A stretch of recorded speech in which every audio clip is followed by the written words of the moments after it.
aziz millatimizni bugungi bayram bilan, ya'ni o'zbek tiliga davlat tili maqomi berilganligi bilan avvalambor chin qalbimdan tabriklayman.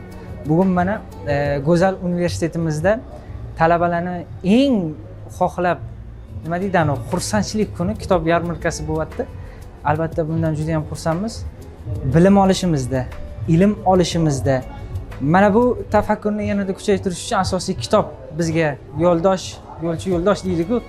Shuning uchun men juda ham xursandman. Hozir shaxsan men o'zim olmoqchi bo'lgan kitoblarning hammasi shu yerda. Hozir shu yerdan ajoyib bir tarzda qabul qilib olib, bundan buyon yana shu kitoblarni o'qib va yana istak shuki, bunaqa yarmarkalar iloji boricha ko'proq bo'lsa, samarali, mazmunli va keyin ana o'sha aytgandek talabani o'ylaymanki qalbidagi eng kerakli narsalardan bittasi shu. Yana bir bor aziz millatimizni, xalqimizni bugungi bayram bilan, shukuhiy bir kun bilan tabriklayman. Millatimiz, xalqimiz, avvalo tilimiz boqiy bo'lsin.